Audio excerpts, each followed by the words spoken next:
अस्सलाम वालेकुम। Chapter immunity को हम डिस्कस कर रहे थे और लास्ट लेक्चर के अंदर हमने types of immunity innate and adoptive immunity को डिस्कस किया था। आज के इस लेक्चर के अंदर हम फर्स्ट लाइन ऑफ डिफेंस को डिस्कस करेंगे। इम्यून सिस्टम के 3 लेवल ऑफ डिफेंसेस हैं, ये 3 लाइन ऑफ डिफेंसेस हैं।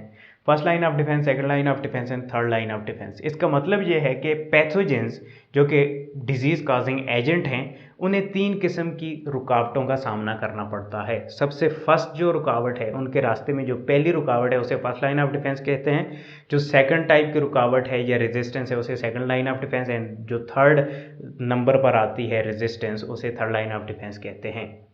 इस लेक्चर के अंदर हम फर्स्ट लाइन ऑफ डिफेंस को डिटेल से देखेंगे, इसके कौन कौन से कंपोनेंट्स हैं, कैसे काम करते हैं फर्स्ट लाइन ऑफ डिफेंस के कंपोनेंट्स, ये सारा डिटेल से देखेंगे। याद रखिए, फर्स्ट लाइन ऑफ डिफेंस के अंदर फिजिकल एंड केमिकल बैरियर्स आ जाते हैं। फिजिकल बैरियर का मतलब ये है कि ये ऐसे सरफेस बैरियर्स होते हैं जो कि पैथोजन को एंट्री ही नहीं देते बॉडी के अंदर, यानी ये प्रोटेक्टिव वॉल्स होती हैं, दीवारें से होती हैं जो कि एंट्री नहीं देती पैथोजेंस को। पैथोजन एंटर ही नहीं होगा तो इन्फेक्शन कैसे काज करेगा। इसका मतलब है ये फिजिकल बैरियर हैं। और याद रखिए, फिजिकल और केमिकल बैरियर जितने भी हैं ये इननेट इम्यूनिटी का हिस्सा हैं। फर्स्ट लाइन ऑफ डिफेंसेस में सारे इननेट इम्यूनिटी के कंपोनेंट्स आ जाते हैं। फिजिकल बैरियर प्रोटेक्शन देते हैं, एंट्री नहीं देते।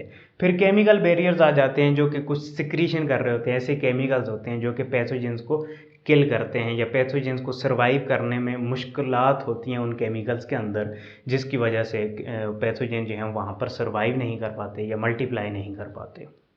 कौन कौन से कंपोनेंट्स हैं, आइए देखते हैं। फिजिकल कंपोनेंट में सबसे फर्स्ट जो कंपोनेंट है फर्स्ट लाइन ऑफ डिफेंस का, वो है स्किन। ये जो हमारी चमड़ी है, स्किन क्या है? एक प्रोटेक्टिव वॉल है, एक बाउंड्री है हमारी पूरी बॉडी के ऊपर, आप देख पा रहे हैं फैली हुई है ये स्किन।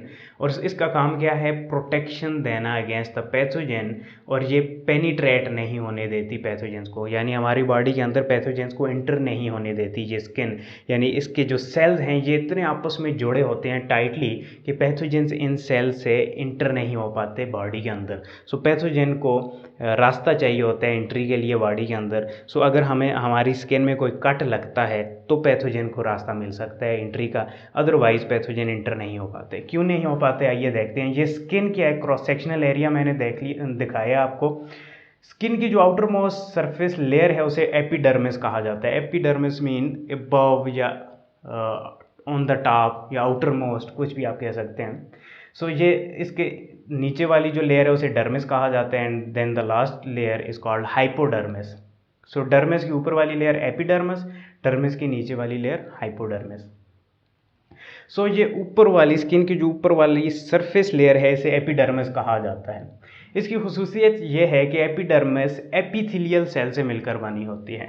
एपिडर्मिस के अंदर कौन से सेल्स होते हैं? Epithelial cells. एपिथेलियल सेल्स की क्या खुसूसियत होती है कि ये बड़े टाइटली अरेंज होते हैं, बहुत क्लोजली अरेंज होते हैं, और ये रास्ता नहीं देते, पैसेज नहीं देते पैथोजेंस को स्किन से बॉडी के अंदर एंटर होने का। एपिडर्मिस की जो लेयर है ये बड़ी स्ट्रॉन्ग प्रोटेक्शन देती है अगेंस्ट द पैथोजेंस। इसके अलावा एपिडर्मिस का एक और रोल भी है कि ये एपिडर्मिस के जो सेल्स हैं ये कंटिन्यूसली शेड हो रहे होते हैं, गिर रहे होते हैं।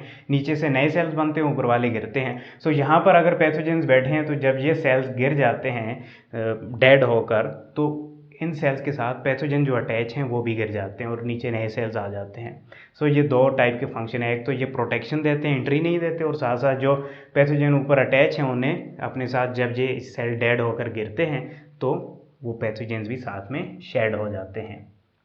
एपिडर्मिस की नीचे वाली जो लेयर है उसे डर्मिस कहा जाता है। ये ज़रा सा थिक लेयर होती है और ये कोलेजन प्रोटीन इसमें प्रेजेंट होती है, ये एडिशनल प्रोटेक्शन देती है अगेंस्ट द पैथोजन। इसके अलावा डर्मिस के अंदर कुछ ग्लैंड्स प्रेजेंट होते हैं, जैसे स्वेट ग्लैंड जिससे पसीना सिक्रीट होता है, स्वेट सिक्रीट होता है। सेबेशियस ग्लैंड प्रेजेंट होता है जो कि ऑयल ग्लैंड है। हमारी स्किन आप देख पा रहे होंगे ऑयली सी होती है, ऑयल की सिक्रेशन भी होती है। और इसके अलावा डर्मिस के अंदर हेयर फॉलिकल्स, बालों की जड़ें भी प्रेजेंट होती हैं। स्वेट ग्लैंड का फंक्शन क्या है कि स्वेट सिक्रीट करता है। एक तो ये थर्मो रेगुलेशन को कंट्रोल करता है, उसका हम उसकी स्टडी नहीं कर रहे, यहाँ पर हम इम्यून सिस्टम से रिलेटेड बात करेंगे। स्वेट के अंदर लाइसोजाइम एंजाइम प्रेजेंट होता है। इसके अलावा स्वेट जो है वो साल्टी होता है। पैथोजन लाइक बैक्टीरिया वगैरह सेलाइन एनवायरनमेंट को पसंद नहीं करते, पैथोजन सर्वाइव नहीं कर पाते। इसके अलावा स्वेट के अंदर लाइसोजाइम एंजाइम प्रेजेंट होता है, जिसका काम क्या होता है, सेल वाल को ब्रेक डाउन करना सेल वाल की। बैक्टीरिया की सेल वाल जब ब्रेक होती है तो बैक्टीरिया भी मर जाते हैं। ये फंक्शन है स्वेट ग्लैंड का। फिर सेबेशियस ग्लैंड सीबम सिक्रीट करता है, जो कि ऑयल होता है स्पेसिफिक टाइप का। और ये सेबेशियस ग्लैंड की जो सिक्रीशन है ये हेयर फॉलिकल के रास्ते से होती है, यानी ये हमारे जो स्किन में जो बाल हैं वहाँ से ये ऑयल निकलता है, यानी हेयर फॉलिकल के साथ एक ग्लैंड प्रेजेंट होता है जो कि हेयर फॉलिकल के वाले रास्ते से ऑयल सिक्रीट कर रहा होता है। यहाँ से ऑयल सिक्रीट होता है, और ऑयल की सिक्रीशन से क्या होता है, हमारी जो स्किन की सरफेस है वो मतलब खुश्क नहीं होती, और ये खुश्क जब नहीं होगी, बिल्कुल ड्राई नहीं होती, ठीक है। जब आप सर्दियों में देखें स्किन बड़ी ड्राई हो जाती है तो वो ज़ख़म सा बन जाता है, पैथोजन एंटर हो पाते हैं। ऑयल का काम क्या है, इसे मज़ीद स्ट्रेंथ देना है, ये जो सेल्स हैं इन्हें मज़ीद स्ट्रेंथ देना। इसके अलावा ये एसिडिक फैटी एसिड होते हैं, यहाँ पर फैटी टिश्यू फैटी एसिड भी साथ में सिक्रीट होते हैं। एक एसिडिक एनवायरनमेंट भी बनती है जो कि पैथोजेंस के लिए हार्मफुल होती है, सर्वाइवल उनका मुश्किल होता है। यहाँ पर ये आ गया हेयर फॉलिकल, ये आ गया स्वेट ग्लैंड, ये आ गया सेबेशियस ग्लैंड या ऑयल ग्लैंड भी आप इसे कह सकते हैं। लास्ट लेयर जो है वो हाइपोडर्मिस है, यहाँ पर फैटी एसिड प्रेजेंट होते हैं, फैटी टिश्यूज़ होते हैं, और यहाँ पर ही ब्लड वेसल्स वगैरह भी प्रेजेंट होती हैं। ये सबसे नीचे है ताकि इसे प्रोटेक्शन मिल सके यहाँ पर, और यहाँ पर साथ में नर्व्स वगैरह भी प्रेजेंट होती हैं डर्मिस वाले रीजन के अंदर, ताकि हम सेंसेशन कर सकें किसी भी चीज़ की। ओके, ये तो फर्स्ट फिजिकल बैरियर हमने देख लिया। फिजिकल और स्किन की जो स्किन के अंदर ये स्वेट ग्लैंड और सेबेशियस ग्लैंड ये केमिकल बैरियर आ गए, और ये एपिडर्मिस जो है ये फिजिकल बैरियर आ गया। होपफुली आपको क्लियर हो गया होगा। अब हम सेकंड टाइप के जो फिजिकल बैरियर हैं उन्हें देखते हैं, म्यूकस मेम्ब्रेन्स। स्किन के अलावा कुछ हमारी बॉडी के अंदर ओपनिंग्स प्रेजेंट हैं, जैसे माउथ, नोज़, ईयर, आंखें, आइज़। इसके अलावा यूरिनो जेनिटल ओपनिंग हो गई। ये जितनी भी ओपनिंग हैं इनसे वायरसेस, बैक्टीरिया, फंजाई या पैथोजन हम कह सकते हैं वो इंटर हो पाते हैं बॉडी के अंदर, क्योंकि स्किन से तो नहीं इंटर हो पाते, लेकिन इन ओपनिंग से इंटर हो पाते हैं। इन ओपनिंग्स के अंदर इनकी जो लाइनिंग है, ये जो ओपनिंग है इनकी जो लाइनिंग वाले जो सेल्स हैं उनमें क्या प्रेजेंट होता है, म्यूकस मेम्ब्रेन्स प्रेजेंट होती हैं, या म्यूकस सिक्रीशन प्रेजेंट होती हैं। म्यूकस एक जेली टाइप मटेरियल होता है, थिक जेली टाइप मटेरियल, जो कि क्या करता है, ट्रैप करता है डस्ट पार्टिकल और पैथोजेंस को पकड़ लेता है, और फिर इसे हम खांसी के ज़रिए बाहर निकाल देते हैं, या स्वेलो किया जाता है स्टोमक के अंदर, फिर स्टोमक के एसिड किल कर देते हैं, या फिर इंटेस्टाइन में ये पेरिस्टालिसिस मूवमेंट के ज़रिए स्टूल के साथ बॉडी से बाहर निकल जाता है ये म्यूकस जो मटेरियल है। इसके साथ पैथोजन भी सिक्रीट होते रहते हैं। Lining of the nose, mouth, lungs, urinary and digestive track, ये सारे म्यूकस मेम्ब्रेन इसमें प्रेजेंट होती हैं। यहाँ पर देखते हैं, ये लाइनिंग का सेल है जिसे म्यूकस सिक्रीटिंग सेल आप कह सकते हैं, ठीक है। सपोज ये नोज़, माउथ, लंग्स, किसी भी जो लाइनिंग है, जो अंदर वाली लाइनिंग है, उसमें ये सेल्स प्रेजेंट होते हैं।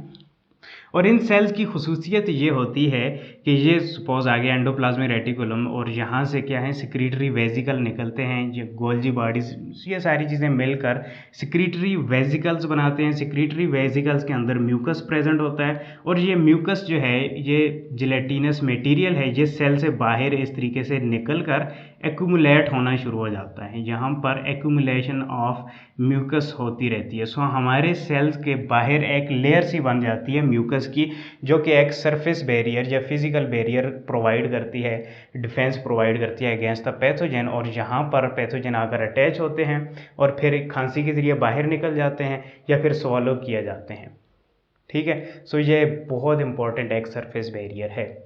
इसके अलावा अगर हम रिस्पायरेटरी ट्रैक की बात करें, यानी जो फेफड़े वगैरह हैं, वहाँ पर जो ये एपिथेलियल सेल्स हैं, वहाँ पर साथ साथ यहाँ मैं आपको बता दूं कि यहाँ पर रिस्पायरेटरी ट्रैक के अंदर सिलिया भी प्रेजेंट होते हैं इन सेल्स में।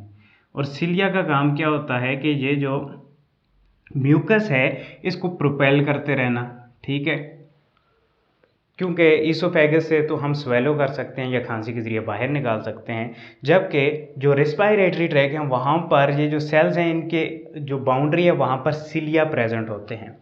सो ये क्या है, सिलिया। हेयर लाइक प्रोजेक्शंस होती हैं जो कि प्रोपेल करती हैं, इस तरीके से मूव करती रहती हैं, और इनका काम क्या होता है, इस म्यूकस को आगे भेजते रहना है। एक डायरेक्शन में ये प्रोपेल करती हैं सिलिया। सो ये आगे भेजती रहती हैं। क्या होता है, ये जो म्यूकस होता है ये करते करते हमारे ट्रैकिया में आ जाता है। ट्रैकिया से फिर क्या होता है, हम इसे खांसी के ज़रिए बाहर निकाल सकते हैं या स्वेलो कर सकते हैं। ठीक है, सो जो रिस्पायरेटरी ट्रैक की लाइनिंग है वहाँ पर सिलिया प्रेजेंट होते हैं, और बाकी जितनी माउथ होगी, यूरिनरी एंड डाइजेस्टिव ट्रैक, वहाँ पर ये विदाउट सिलिया ये लाइनिंग वाले सेल होते हैं, क्योंकि वहाँ पर तो इसे खांसी या swallow किया जा सकता है, या पेरिस्टालसिस मूवमेंट के ज़रिए डाइजेस्टिव ट्रैक से स्टूल के ज़रिए ये म्यूकस बाहर निकल सकता है। सो म्यूकस मेम्ब्रेन के साथ डस्ट पार्टिकल और पैथोजेंस ट्रैप हो जाते हैं, जुड़ जाते हैं, और ये रिस्पेक्टिवली इसे एक्सक्रीट किया जा सकता है। ओके, थर्ड जो टाइप है उसे हम देखते हैं ईयर एंड आईज। आंखों से भी पैथोजन एंटर हो सकते हैं। सो आंखों को प्रोटेक्शन प्रोवाइड करने के लिए आई लिड होती है, या हमारी आंखों के नीचे एक झिल्ली सी होती है जो कि प्रोटेक्शन प्रोवाइड करती है ताकि डस्ट पार्टिकल पैथोजन एंटर ना हो पाएँ। और साथ साथ आंखों के अंदर टीयर्स प्रेजेंट होते हैं जिसमें लाइसोजाइम एंजाइम प्रेजेंट होता है जो कि किल करता है बैक्टीरिया वगैरह के सेल वॉल को, और बैक्टीरिया फिर किल हो जाते हैं रिस्पेक्टिवली। इसके अलावा जो वाटर है, ईयर्स जो हैं, सॉरी टीयर्स जो हैं, वो नाक के रास्ते फिर जहाँ पीछे से माउथ में भी गिरते हैं, सो उसे स्वेलो भी किया जा सकता है। ईयर्स के अंदर वैक्स प्रेजेंट होती है जो कि ट्रैप करती है पैथोजन और डस्ट पार्टिकल्स के अंदर, डस्ट पार्टिकल्स को। और यूरिनरी ट्रैक की अगर हम बात करें तो यूरिन फ्लो होता है। यूरिन क्या है, वन डायरेक्शनल फ्लो है। सो यूरिन के साथ पैथोजेंस वगैरह जितने भी हैं वो बॉडी से बाहर निकल जाते हैं, और यूरिन डेफिनेटली सेलाइन एनवायरनमेंट भी प्रोवाइड करता है।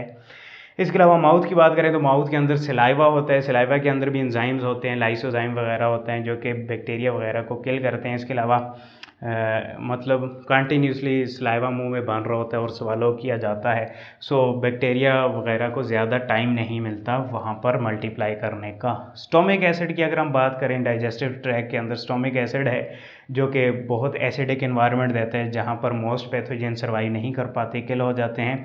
Peristalsis and vomiting. पेरिस्टालिसिस जो हमारे स्टूल्स पास होते हैं, जो पखाना हम करते हैं, वो पेरिस्टालिसिस के ज़रिए, मूवमेंट के ज़रिए डाइजेस्टिव सिस्टम में हमने डिस्कस किया था, ये स्टूल जो है वो कंटिन्यूसली मूव कर रहा होता है। सो वहाँ से भी पैथोजेंस वगैरह आउट हो जाते हैं बॉडी से बाहर। एंड वोमिटिंग, और बाज़ औक़ात आपके मैदे के अंदर ऐसे बैक्टीरिया, वायरसेस या पैथोजन एंटर हो चुके हैं तो वोमिटिंग के ज़रिए बाहर निकालना, ये भी एक लाइन ऑफ डिफेंस में आ जाता है। And then we have good bacteria, यानी अच्छे बैक्टीरिया जो हमारी बॉडी के लिए खुराक, हमें विटामिन्स प्रिपेयर करके देते हैं और उसके बदले में हमारी बॉडी उन्हें प्रोटेक्शन करती है। सो ये गुड बैक्टीरिया वेजाइना वगैरह में प्रेजेंट होते हैं, डाइजेस्टिव ट्रैक में प्रेजेंट होते हैं, स्किन के ऊपर भी प्रेजेंट होते हैं।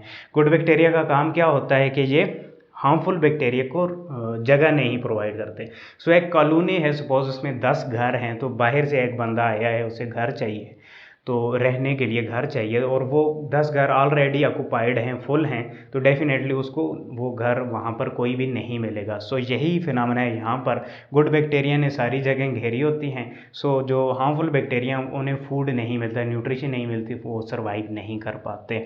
सो गुड बैक्टीरिया को हमारी बॉडी का इम्यून सिस्टम किल नहीं करता। इसके ऊपर भी एक लॉन्ग डिबेट है क्यों नहीं करता, ये इस पर अभी तक काफ़ी स्टडीज हो रही हैं कि क्यों इन्हें रिकॉग्नाइज़ किया जाता है।